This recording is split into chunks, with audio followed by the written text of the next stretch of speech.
नमस्कार। आप देख रहे हैं एकदम सच। दोस्तों, एकदम सच यूट्यूब चैनल पर आप सभी का बहुत बहुत स्वागत है। आज आपको इस वीडियो में बहुत ही महत्वपूर्ण जानकारी देंगे और दोस्तों बताएंगे कि 25 जुलाई 2017 से जब से शिक्षा मित्रों का समायोजन रद्द हुआ है, तभी से शिक्षा मित्र परेशान हैं, क्योंकि समायोजन रद्द होने के बाद उत्तर प्रदेश सरकार यानी योगी सरकार ने शिक्षा मित्रों का वेतन 40 या 42 हज़ार रुपये से घटाकर 10 हज़ार रुपये कर दिया था। दोस्तों, यहाँ तक तो जैसे तैसे विद्यालय कर ही रहे थे, लेकिन इन 333 रुपये प्रतिदिन पर ही दोस्तों ऐसे भी लगभग 20 से 30% शिक्षा मित्र होंगे लगभग, जो 50 से 100 किलोमीटर की दूरी पर अपने घर से शिक्षण कार्य करने के लिए जाते थे। दोस्तों, इसी तरह से और भी बहुत सारी समस्याएं थीं, जिस पर 2017 से ही उत्तर प्रदेश प्राथमिक शिक्षा मित्र संघ या जितने भी दोस्तों शिक्षा मित्रों के संगठन हैं, सभी ने बहुत ही प्रयास किया। कई धरना प्रदर्शन हुए, कम से कम 5 बार अब तक कमेटी बनी, लेकिन 8 सालों तक सरकार ने शिक्षा मित्रों की एक न सुनी। अब 3 जनवरी 2025 के लिए शिक्षा मित्रों के स्थानांतरण के लिए शासनादेश जारी कर दिया है। दोस्तों, ये शासनादेश डॉक्टर M.K. षणमुगा सुंदरम, प्रमुख सचिव उत्तर प्रदेश सरकार ने जारी किया है, महानिदेशक स्कूल शिक्षा उत्तर प्रदेश लखनऊ के लिए। दोस्तों, इन्होंने विषय में स्पष्ट लिखा है कि शिक्षा मित्रों के स्थानांतरण या समायोजन के संबंध में इस शासनादेश के लिए सरकार जो 3 जनवरी 2025 के लिए जारी किया है, जिसके लिए उत्तर प्रदेश प्राथमिक शिक्षा मित्र संघ अपनी बहुत बड़ी कामयाबी बता रहा है, वहीं इस आदेश को आने के बावजूद भी शिक्षा मित्रों में मायूसी और चिंता अभी भी जस की तस है। और दोस्तों, चिंता ज्यों की त्यों होनी लाजमी भी है, क्योंकि उत्तर प्रदेश का शिक्षा मित्र मात्र कुछ प्रतिशत ही ऐसा है जो दूर के विद्यालयों में जाता है। केवल उनके लिए इस आदेश से राहत भरी उम्मीद है। 100% शिक्षा मित्र दोस्तों आर्थिक तंगी से परेशान है। अब तक 12,000 शिक्षा मित्र आर्थिक तंगी के कारण इस दुनिया में नहीं रहे, लेकिन इस शासनादेश को जारी करने के बाद मात्र कुछ शिक्षा मित्रों को राहत जरूर मिली है। लेकिन इस शासनादेश को सरकार जारी नहीं करती और इस शासनादेश के बदले में अगर शिक्षा मित्रों की आर्थिक स्थिति अच्छी हो जाती, लगभग 20 से 25 हज़ार मानदेय कम से कम हो जाता, जिससे कुछ राहत जरूर मिलती। जबकि दोस्तों शिक्षा मित्र BA और BTC तो है ही, 50,000 लगभग शिक्षा मित्र ऐसे भी हैं जो TET की परीक्षा भी उत्तीर्ण हैं। दोस्तों, उत्तराखंड में TET पास शिक्षा मित्रों के लिए सहायक अध्यापक के रूप में 2019 से लगभग 60,000 रुपया प्रति महीना वेतन मिल रहा है और सहायक अध्यापकों की सारी सुविधाएं मिल रही हैं। लेकिन उत्तर प्रदेश में TET पास शिक्षा मित्र हो चाहे प्रशिक्षक शिक्षा मित्र हो, सभी के लिए दोस्तों 10,000 रुपये प्रति महीना सरकार दे रही है, और वह भी मात्र 11 महीने। खैर, जो भी है जो भी हुआ, लेकिन इस शासनादेश को जारी होने के बाद पूरे उत्तर प्रदेश के शिक्षा मित्रों में एक भ्रम की स्थिति बनी हुई है कि आखिर समायोजन या स्थानांतरण कब होगा, इसके क्या नियम हैं। तो दोस्तों, इसी के बारे में हम इस वीडियो में बताएंगे। ये शासनादेश स्थानांतरण के लिए जारी जरूर किया गया है, ये इस तरह से इसमें कठिन नियम बनाए गए हैं, जैसे कि शिक्षा मित्रों का समायोजन 2015 में हुआ था या 2014 में सहायक अध्यापक के पदों पर हुआ था। दोस्तों, उससे भी कठिन शासनादेश में शिक्षा मित्रों के ट्रांसफर के लिए नियम बनाए गए हैं। सबसे पहले आपको बताएं इसमें कौन से शिक्षा मित्रों को ट्रांसफ़र किया जाएगा, क्या नियम हैं। दोस्तों, वीडियो थोड़ा लंबा तो ज़रूर हो सकता है, लेकिन पूरे वीडियो को अवश्य देखें। सबसे पहले इसमें बताया गया है कि पुरुष शिक्षा मित्र अविवाहित महिला शिक्षा मित्रों को अपने वर्तमान में कार्यरत विद्यालय में तैनात रहने अथवा मूल विद्यालय में पद रिक्त न होने की स्थिति में ग्राम सभा या ग्राम पंचायत वार्ड में संचालित विद्यालय में रिक्त शिक्षा मित्र के प्रति पदस्थापित किए जाने के संबंध में उनके द्वारा विकल्प दिया जा सकेगा। दोस्तों, उन विद्यालयों का ही विकल्प महिला शिक्षा मित्र जो अविवाहित हैं या फिर विवाहित हैं या पुरुष शिक्षा मित्र हैं उनमें ही विकल्प दे सकेंगे जिन विद्यालयों में शिक्षा मित्रों के पद रिक्त होंगे। उसके बाद दोस्तों आगे बताया गया है कि विवाहित महिला शिक्षा मित्रों को अपने वर्तमान में कार्यरत विद्यालय में तैनात रहने अथवा मूल विद्यालय या उसी अथवा अन्य जनपद में पति के निवास प्रमाण पत्र के आधार पर, यहाँ पर कई महिला शिक्षा मित्रों के फ़ोन आए और वो फ़ोन के माध्यम से ये पूछ रही थी कि हमारे पति जहाँ रहते हैं वहाँ पर हमारा स्थानांतरण कैसे होगा। तो दोस्तों इसमें स्पष्ट लिखा गया है कि पति के निवास प्रमाण पत्र के आधार पर महिला शिक्षा मित्र का स्थानांतरण चाहे वो अन्य जनपद में होंगे तब भी उनका कर दिया जाएगा। लेकिन ग्राम सभा, ग्राम पंचायत या ग्राम वार्ड में स्थित प्राथमिक विद्यालय रिक्त पद के प्रति पदस्थापित किए जाने के विकल्प दिया जा सकेगा। इसमें भी वही चीज़ बताई गई है कि जिस विद्यालय में जाना है वहाँ पर शिक्षा मित्र का पद रिक्त होना चाहिए, उसके बावजूद भी दोस्तों यह कार्यवाही अमल में लाई जाएगी। इसके बाद दोस्तों आगे लिखा है कि जिन महिला शिक्षा मित्रों के द्वारा अपने कार्यरत विद्यालय में ही पदस्थापित किए जाने का विकल्प दिया जाता है तो ऐसे आवेदन पत्रों पर कार्यवाही की कोई आवश्यकता नहीं होगी, क्योंकि जिन विद्यालयों में पहले से थीं उन मूल विद्यालयों में ही वही महिलाएं जो महिला शिक्षिकाएं शिक्षा मित्र हैं वो जाना चाहती हैं, तो उनके लिए कोई कार्रवाई करने की जरूरत नहीं है। लेकिन आगे बिंदु संख्या 3 के अतिरिक्त स्थानांतरण समायोजन के प्राप्त आवेदन पत्रों के आधार पर ही जिला स्तरीय कमेटी जो बनाई जाएगी उसके द्वारा निर्धारित भारांक एवं रिक्त के सापेक्ष शिक्षा मित्र पद शिक्षा मित्रों के स्थानांतरण की कार्यवाही राष्ट्रीय सूचना विज्ञान केंद्र NIC लखनऊ द्वारा विकसित सॉफ्टवेयर पोर्टल के माध्यम से दोस्तों ऑनलाइन प्रणाली द्वारा जनपद स्तर पर की जाएगी। तो ये जो शिक्षा मित्रों के दोस्तों स्थानांतरण किए जाएंगे ये पूरी प्रक्रिया ऑनलाइन रहेगी। लेकिन कोई मूल विद्यालय में अगर महिला शिक्षा मित्र या पुरुष शिक्षा मित्र जाना चाहता है तो इसके लिए इसमें स्पष्ट बताया गया है कि इसके लिए कुछ भी करने की ज़रूरत नहीं है, इसके लिए ऑनलाइन नहीं किया जाएगा। ये कार्यवाही केवल उन महिला या पुरुष शिक्षा मित्रों के लिए की जाएगी जो मूल विद्यालय में जाना नहीं चाहते हैं। दोस्तों इसके बाद इसमें बताया गया है कि बेसिक शिक्षा अधिकारी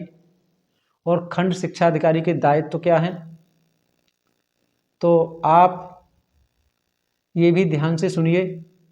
कि मानव संपदा पोर्टल के डाटा के आधार पर ऐसे परिषदीय प्राथमिक विद्यालय कक्षा 1 से 5 तक के कंपोजिट विद्यालय जो कक्षा 1 से 8 तक हैं जहां शिक्षा मित्र कार्यरत ना हो उनमें शिक्षा मित्र की 2 रिक्तियां चिन्हित की जाएंगी एवं जहां एक शिक्षा मित्र कार्यरत हो वहां पर एक शिक्षा मित्र की रिक्ति चिन्हित की जाएगी। इसमें स्पष्ट बताया गया है कि जिस विद्यालय में विकल्प देना है वहां पर अगर एक शिक्षा मित्र पहले से कार्यरत है तो एक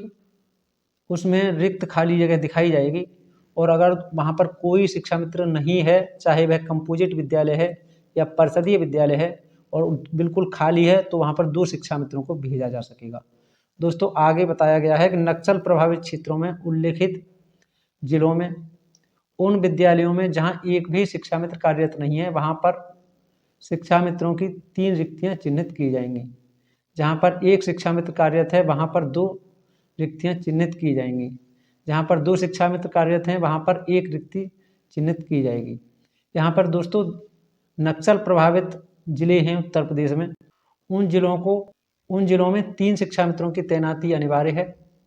इसमें बताया गया है कि अगर एक शिक्षा मित्र वहाँ तैनात है 2 शिक्षा मित्र और जा सकते हैं, और अगर 2 हैं तो 1 शिक्षा मित्र जा सकता है, और अगर वो खाली है वहाँ कोई भी शिक्षा मित्र नहीं है तो 3 शिक्षा मित्र उस ग्राम पंचायत या उस जिले में जा सकते हैं जो नक्सल प्रभावित हैं। दोस्तों आगे बताया गया है कि जिला बेसिक शिक्षा अधिकारी द्वारा अपने जनपद में परिषदीय विद्यालय कंपोजिट विद्यालय में कार्यरत पंजीकृत समस्त शिक्षा मित्रों का सेवा इतिहास एवं समस्त विवरण प्रथम तैनाती वाले मूल विद्यालय से संबंधित विवरण अद्यतन कराते हुए उनके प्रथम तैनाती से लेकर के अद्यतन कार्यरत प्राथमिक विद्यालय तथा समस्त विवरण जैसे कार्य मुक्ति एवं कार्यभार ग्रहण आदेश की तिथि सहित विवरण मानव संपदा पोर्टल पर अनिवार्य रूप से फीड या अद्यतन कराना सुनिश्चित किया जाएगा। ये दोस्तों जिला बेसिक शिक्षा अधिकारी के कार्य हैं। इसमें बताया गया है कि जो भी शिक्षा मित्र जिसका भी ट्रांसफ़र होना है वो शिक्षा मित्र उस जिले में जाएगा तो उसकी पूरी तरह से मानव संपदा पोर्टल पर उसकी फीडिंग की जाए, कहाँ कार्य मुक्ति हुई है, कहाँ पर जाकर के कार्यभार ग्रहण किया है, इस तरह की पूरी जानकारी मानव संपदा पर पोर्ट करना बहुत ही अनिवार्य है। आगे दोस्तों बताया गया है कि ऐसे शिक्षा मित्र जो वर्तमान में विभिन्न कारणों यथा त्यागपत्र, संविदा समाप्ति, मृत्यु इत्यादि के कारण से कार्यरत नहीं है, उनके संबंध में मानव संपदा पोर्टल पर सेवा इतिहास के सेक्शन में यथास्थान उचित अंकन खंड शिक्षा अधिकारी द्वारा किया जाएगा। तो इसमें बताया गया है कि ऐसे भी शिक्षा मित्र हैं जिन्होंने इस नौकरी से त्यागपत्र दे दिया या किसी कारण से सेवा समाप्ति हुई है या मृत्यु हो गई है। तो यहाँ आपको साथ साथ हम ये भी बताते चलें कि ज़्यादातर शिक्षा मित्र मृत्यु को प्राप्त हुए हैं, अकाल मृत्यु को प्राप्त हुए हैं, क्योंकि उनका समय से इलाज नहीं हुआ, गरीबी के कारण उन्होंने अपनी नौकरी से त्यागपत्र भी दिया है। लेकिन संविदा समाप्ति तो बहुत ही कम शिक्षा मित्र होंगे जिनकी हुई होगी, लेकिन इस नौकरी से तंग आकर के, क्योंकि इतनी महंगाई में मात्र 333 रुपया प्रतिदिन 11 महीने के, तो ज़्यादातर शिक्षा मित्रों ने नौकरी छोड़ दी है, त्यागपत्र दे दिया है। और दोस्तों बाकी आत्महत्या से लेकर के कई ऐसे कदम हजारों शिक्षा मित्रों ने उठाए हैं और अब तक लगभग 12,000 शिक्षा मित्र इस दुनिया में इसलिए नहीं रहे क्योंकि इतनी कमरतोड़ महंगाई में शिक्षा मित्रों को मात्र 333 रुपया दिया जाता है और वह भी 10,000 रुपये प्रति महीना 11 महीने के, जिससे दोस्तों 333 रुपया प्रति दिन भी नहीं होता, 301 रुपया कुछ पैसा ही उनके हिस्से में आता है। आप समझ सकते हैं। तो इसमें बताया गया है कि खंड शिक्षा अधिकारी द्वारा इसका अद्यतन किया जाएगा। उसके बाद आगे लिखा है कि समस्त शिक्षा मित्रों द्वारा अपनी लॉगिन आईडी से मानव संपदा पोर्टल से अपना डाटा डाउनलोड करके उसके त्रुटि रहित होने संबंधी प्रमाण पत्र खंड शिक्षा अधिकारी कार्यालय में जमा किया जाएगा। सभी शिक्षा मित्र जो खंड शिक्षा अधिकारी और बेसिक शिक्षा अधिकारी के माध्यम से जो डाटा अपलोड किया जाएगा वो सही है या सही नहीं है, अपनी मानव संपदा आईडी से दोस्तों खोलने के बाद उसको सभी शिक्षा मित्र चेक करेंगे और चेक करने के बाद त्रुटि रहित होने का प्रमाण पत्र खंड शिक्षा अधिकारी कार्यालय में शिक्षा मित्र जमा करेंगे, जिससे ये बिल्कुल फिक्स हो जाएगा कि जो डाटा उसमें फीड किया गया उसमें किसी भी तरह की कोई गलती नहीं है। दोस्तों आगे लिखा गया है कि खंड शिक्षा अधिकारी द्वारा शिक्षा मित्रों से संशोधन के संबंध में प्राप्त अनुरोध पत्रों का परीक्षण के उपरांत यथा आवश्यक मानव संपदा पोर्टल पर संशोधन अनिवार्य रूप से किया जाएगा। अगर दोस्तों किसी शिक्षा मित्र के द्वारा कोई आपत्ति आती है कि मानव संपदा पोर्टल पर जो भी डाटा अपलोड किया गया है उसमें कोई त्रुटि रह गई है, तो इसके लिए अनिवार्य रूप से दोस्तों संशोधन भी किया जाएगा। आगे दोस्तों समिति जो बनाई गई है उस समिति में कौन कौन है, तो सबसे पहले हम आपको बताएं कि शिक्षा मित्रों का जनपद के भीतर ही मूल विद्यालय में वापस तैनाती एवं विवाहित महिला शिक्षा मित्रों द्वारा अन्य जनपदों में उनके द्वारा दिए गए विकल्प के आधार पर जनपद के भीतर रिक्त शिक्षा मित्र पद के सापेक्ष तैनाती की कार्यवाही के लिए जनपद स्तर पर समिति गठित की जा रही है। इसमें कौन अध्यक्ष रहेगा, उपाध्यक्ष, सदस्य, तो इसके लिए दोस्तों जिलाधिकारी जिला शिक्षा परियोजना समिति मतलब जिलाधिकारी को अध्यक्ष बनाया जाएगा और सीडीओ साहब मतलब मुख्य विकास अधिकारी के लिए उपाध्यक्ष और प्राचार्य जिला शिक्षा एवं प्रशिक्षण संस्थान इनके लिए सदस्य नियुक्त किया जाएगा और जिला बेसिक शिक्षा अधिकारी के लिए दोस्तों सदस्य सचिव बनाया जाएगा और सहायक वित्त एवं लेखा अधिकारी समग्र शिक्षा जिला परियोजना कार्यालय के लिए दोस्तों सदस्य बनाया जाएगा। शिक्षा मित्रों की भर्ती हुई थी, जिला लेवल पर इसी तरह की कमेटी गठित की गई थी। जो लोग अंधेरे में तीर मार देते हैं और गांव में इस तरह की चर्चाएं आम हैं कि ग्राम प्रधानों के द्वारा इस तरह से मतलब शिक्षा मित्रों को भर्ती कर लिया गया था, ये उनकी अज्ञानता ही कहा जाएगा क्योंकि उनको इस तरह की पूरी जानकारी नहीं है, जो शिक्षा मित्रों के बारे में कुछ भी बोल देते हैं। दोस्तों इसके साथ साथ हम आपको बताएं कि इस समिति के लिए जो आवेदन प्राप्त होंगे इस पर निर्धारण कुछ मानक और दिशा निर्देश भी हैं। इसके लिए दोस्तों भारांक भी तय किया गया है। उसी के आधार पर शिक्षा मित्रों का दोस्तों स्थानांतरण किया जाएगा। हम बता रहे थे आपको, हमने पहले बताया है कि इस तरह के नियम बनाए गए हैं जैसे शिक्षा मित्रों का समायोजन पुनः सहायक अध्यापक के पदों पर हो रहा हो, जबकि ये समायोजन या स्थानांतरण इसमें सरकार का 1 रुपया खर्च नहीं हो रहा है। ये सरकार चाहती तो पहले भी कर सकती थी। आज भी शिक्षा मित्रों को 333 रुपये दे रही है और 2017 में भी दोस्तों सरकार शिक्षा मित्रों को 333 रुपया ही दे रही थी। तो फिर 8 सालों से शिक्षा मित्र 100 से 150 किलोमीटर तक दूर या 80 से 50 किलोमीटर तक दूर जा रहे थे, तो सरकार को इससे क्या लाभ हुआ? शिक्षा मित्रों को परेशान करने वाली ही ये बात हुई। अब दोस्तों बताएंगे किस तरह से शिक्षा मित्रों को भारांक मिलेगा। प्रत्येक पूर्ण संविदा वर्ष के लिए 1 अंक दिया जाएगा और अधिकतम 20 अंकों का भारांक दिया जा सकेगा। दोस्तों आगे है असाध्य या गंभीर रूप से ग्रसित शिक्षा मित्र, स्वयं हो, पति या पत्नी हो, अविवाहित पुत्र या पुत्री हो। तो असाध्य रोग से जो पीड़ित हैं, स्वयं हो या पति, पुत्री या पत्नी, कोई भी हो सकता है, तो दोस्तों उनके लिए 10 अंक का भारांक मिलेगा। इसी तरह से दिव्यांग शिक्षा मित्र है, स्वयं है, पति है, पत्नी है या फिर अविवाहित पुत्र या पुत्री है, उसके लिए भी दोस्तों 10 अंक का भारांक देने के लिए इसमें कहा गया है। उसके बाद ऐसे शिक्षा मित्र जिनके पति या पत्नी सरकारी सेवा, भारत सरकार, भारतीय थल सेना, भारतीय वायुसेना, भारतीय नौसेना, केंद्रीय अर्धसैनिक बल एवं उत्तर प्रदेश सरकार व उत्तर प्रदेश बेसिक शिक्षा परिषद प्रयागराज के अधीन विद्यालय में कार्यरत हैं, उनके लिए भी दोस्तों 10 अंक का भारांक दिया जाएगा। मतलब ऐसे महिला शिक्षा मित्रों के लिए या पुरुष शिक्षा मित्रों के लिए जिनकी पत्नियां किसी भी सरकारी सेवा में जिस जिले में हैं, तो उनके लिए 10 अंक का भारांक दिया जाएगा। दोस्तों इसी तरह से एकल अभिभावक, पुत्र पुत्रियों का अकेले पालन करने वाले शिक्षा मित्र, उनके लिए भी 10 अंक का भारांक देने की व्यवस्था यहाँ पर की गई है। जिनके पालन पोषण के लिए, उनके बच्चों के पालन पोषण के लिए कोई दूसरा नहीं है, ऐसे शिक्षा मित्रों के लिए भी दोस्तों 10 अंक का भारांक दिया जाएगा। इसमें आगे बताया गया है, नोट में लिखा गया है दोस्तों कि भारांक निर्धारण के बिंदु संख्या के संबंध में शासनादेश संख्या 365/2016 31/24/5/6/2016-19G16 दिनांक 27 दिसंबर 2016 की परिशिष्ट चा में परिवर्तित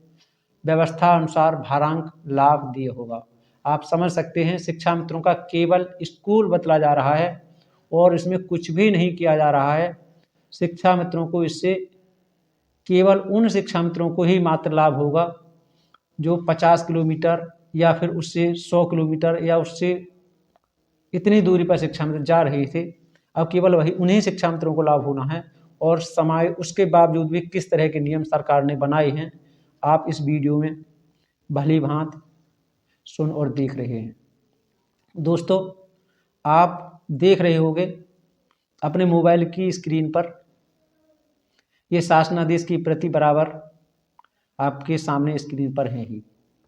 उसके बाद दोस्तों हम आपको बताएं शिक्षा मित्रों के स्थानांतरण की प्रक्रिया क्या रहेगी। मानव संपदा पोर्टल के माध्यम से प्रथम तैनाती के परिषदीय यानी मूल प्राथमिक विद्यालय से अगर दूसरे विद्यालय कार्यरत विद्यालय में शिक्षा मित्रों को उनके मूल विद्यालय के साथ जनपद वार सूची निर्दिष्ट पोर्टल पर एवं जिला बेसिक शिक्षा अधिकारी कार्यालय पर अवलोकनार्थ प्रकाशित की जाएगी। जो शिक्षा मित्र दोस्तों अन्य जनपदों में जाएंगे उनकी सूचीवार NIC पर तो अपलोड होगी ही सूचना, लेकिन उसके साथ साथ दोस्तों जिला बेसिक शिक्षा अधिकारी कार्यालय पर भी सार्वजनिक की जाएगी, चिपकाई जाएगी,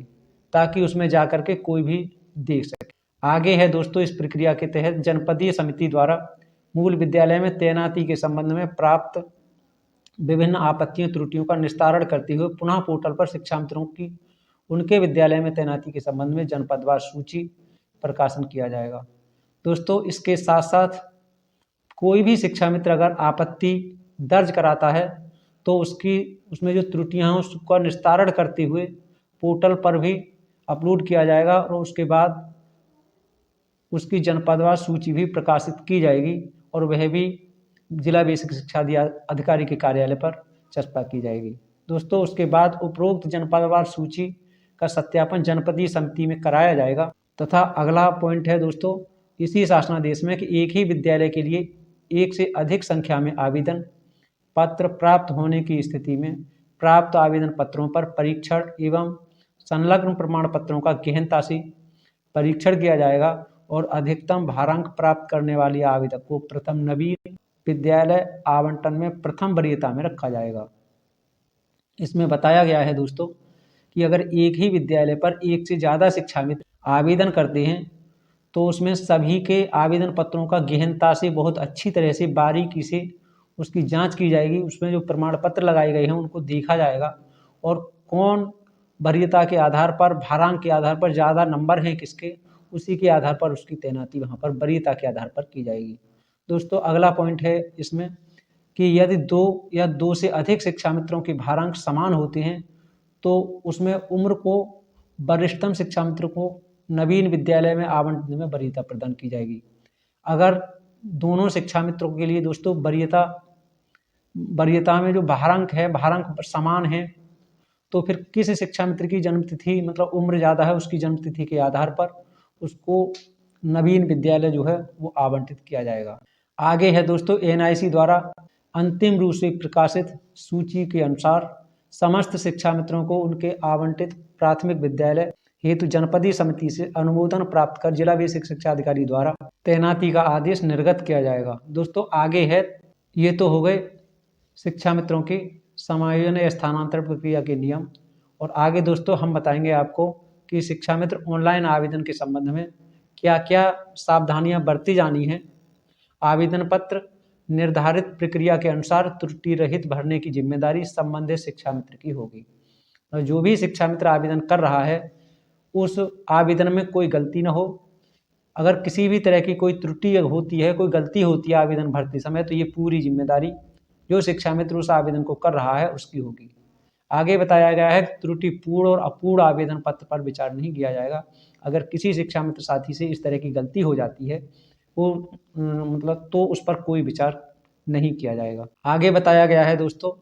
पुरुष शिक्षा मित्र अविवाहित शिक्षा मित्रों से अपने वर्तमान में कार्यरत विद्यालय में तैनात रहने अथवा मूल विद्यालय पुरुष शिक्षा मित्र अविवाहित शिक्षा मित्रों में से अपने वर्तमान में कार्यरत विद्यालय में तैनात रहने अथवा मूल विद्यालय में पद रिक्त न होने की स्थिति में ग्राम सभा, ग्राम पंचायत या वार्ड में संचालित विद्यालय में रिक्त शिक्षा मित्र के पद के प्रति एवं विवाहित महिला शिक्षा मित्रों को उक्त विकल्पों के साथ उसी अथवा अन्य जनपद में पति के निवास प्रमाण पत्र के आधार पर की ग्राम सभा, पंचायत वार्ड रिक्त शिक्षा मित्र पद के प्रति पदस्थापित किए जाने के संबंध में ऑनलाइन आवेदन पत्र में अंकित विवरण भारांक से संबंधित प्रमाणित अभिलेख आवेदन पत्र के साथ अपलोड किए जाएंगे। उदाहरण के लिए मानकर चलिए कि दिव्यांगता या असाध्य रोग के आधार पर किए गए आवेदन में एम्स या पीजीआई अथवा संबंधित जनपद के मुख्य चिकित्सा अधिकारी सीएमओ द्वारा इस आशय हेतु निर्गत प्रमाण पत्र अनिवार्य रूप से अपलोड किया जाएगा। इसमें दोस्तों स्पष्ट बताया गया है कि कोई असाध्य रोग अगर अपने लिए दर्शाता है और उसके भारांक में ज़्यादा अंक हैं तो ऐसे ही उसको मान नहीं लिया जाएगा। उसके लिए जिला चिकित्सा अधिकारी या पीजीआई का प्रमाण पत्र लगाना अनिवार्य होगा। दोस्तों आगे बताया गया है कि समायोजन हेतु इच्छुक शिक्षा मित्र अथवा निर्धारित पोर्टल पर ऑनलाइन आवेदन किया जाएगा। ऑनलाइन आवेदन कराने के पश्चात संबंधित शिक्षा मित्र द्वारा उसकी प्रति डाउनलोड की जाएगी और प्रधानाध्यापक से आवेदन पत्र को सत्यापित कराकर डाउनलोड किया हुआ आवेदन पत्र समस्त संलग्नकों सहित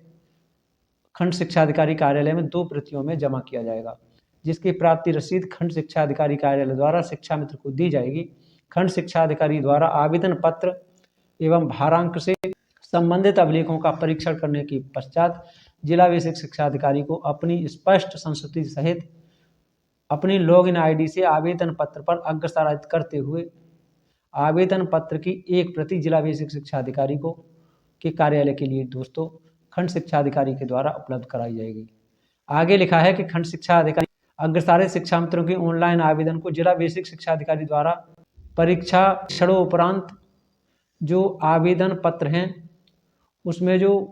योग्य या सही पाए जाएंगे उन आवेदन पत्रों की स्पष्ट संस्तुति सहित अपनी लॉगिन आईडी से अग्रसारित किया जाएगा। उसके बाद आगे है कि नवीन विद्यालय में तैनाती हेतु जनपदीय समिति द्वारा जो निरस्त किए गए आवेदन होंगे, जो अयोग्य आवेदन होंगे, ऐसे आवेदन पत्रों का कारण स्पष्ट रूप से अंकित किया जाएगा तथा जो अयोग्य एवं निरस्त आवेदन पत्रों की सूची की एक प्रति जिला बेसिक शिक्षा अधिकारी कार्यालय के सूचना पट पर भी जिला बेसिक शिक्षा अधिकारी द्वारा चस्पा की जाएगी, ताकि दोस्तों सभी शिक्षा मित्र ये देख सकें कि हमारे आवेदन को निरस्त किया गया है तो आखिर क्यों किया गया है। उसके बाद अगला पॉइंट है दोस्तों कि जनपद द्वारा अग्रसारित ऑनलाइन प्रमाण पत्रों को NIC द्वारा पोर्टल के माध्यम से शासनादेश के अनुसार शिक्षा मित्रों को विद्यालय आवंटित की सूची तैयार करके जनपदों को प्रेषित कर दी जाएगी। और जब सभी जनपदों के लिए इस तरह की सूची प्रेषित कर दी जाएगी, उसके बाद नवीन विद्यालय में तैनाती हेतु आदेश निर्गत होने की 3 कार्य दिवस के अंदर संबंधित शिक्षा मित्र को संबंधित विकासखंड के खंड शिक्षा अधिकारी द्वारा अनिवार्य रूप से कार्यमुक्त कर दिया जाएगा और संबंधित शिक्षा मित्र को नवीन विद्यालय में तत्काल कार्यभार ग्रहण करना अनिवार्य होगा। इसमें दोस्तों बताया गया है कि ये जैसे ही ये सूची दे दी जाएगी हर जिले पर, उसके बाद 3 दिनों के भीतर ही सभी खंड शिक्षा अधिकारियों को ये आदेशित किया गया है कि 3 दिनों के भीतर ही सभी शिक्षा मित्रों को जिनके आवेदन पत्रों को सही माना गया है, जिनका सूची में नाम है, उनको 3 दिन के भीतर ही कार्य मुक्त किया जाएगा और 3 दिवस के बाद ही अगले 3 दिनों में उन शिक्षा मित्रों के लिए दोस्तों कार्यभार ग्रहण करना भी अनिवार्य होगा। दोस्तों इसके बाद सबसे अंत में इस शासनादेश में लिखा गया है कि इस संबंध में यह कहने का निर्देश हुआ है कि कृपया शिक्षा मित्रों के स्थानांतरण समायोजन हेतु एक विस्तृत समय सारणी तैयार कर उपर्युक्त अनुसार अग्रस्तर कार्यवाही अविलंब सुनिश्चित कराने का कष्ट करें। दोस्तों इसमें षणमुगा सुंदरम के साइन हैं, हस्ताक्षर हैं और ये शासनादेश जारी किया गया है और ये पूरा शासनादेश हमने अक्षरशः आपके सामने इस वीडियो के माध्यम से रखा और ज़्यादातर शिक्षा मित्रों के दोस्तों फ़ोन आ रहे थे, तो इस पर एकदम सच की यही राय है कि बहुत जल्दी तो शिक्षा मित्रों का स्थानांतरण नहीं होगा। इसमें दोस्तों अभी 2 विकल्प ऐसे हैं, शिक्षा मित्रों का जो स्थानांतरण है वह स्थानांतरण जब नया सत्र शुरू होगा उससे पहले भी हो सकता है और अगर फरवरी और मार्च में ही हो जाएगा, लेकिन अगर इधर नहीं हो पाया फरवरी मार्च में तो शिक्षा मित्रों का स्थानांतरण जून की छुट्टियों में अवश्य हो जाएगा। खैर जो भी है दोस्तों, वीडियो काफ़ी लंबा हो गया। पूरा वीडियो देखने के लिए आपको बहुत बहुत धन्यवाद। हमारा वीडियो आपको कैसा लगा, वीडियो के बारे में आपकी क्या राय है, अपनी राय कमेंट बॉक्स के माध्यम से हम तक अवश्य पहुंचाएं। अगर आपने हमारा एकदम सच यूट्यूब चैनल सब्सक्राइब नहीं किया है तो दोस्तों अवश्य सब्सक्राइब कर लें,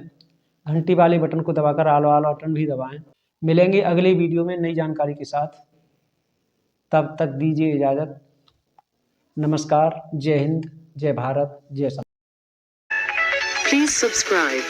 Only personal use is allowed.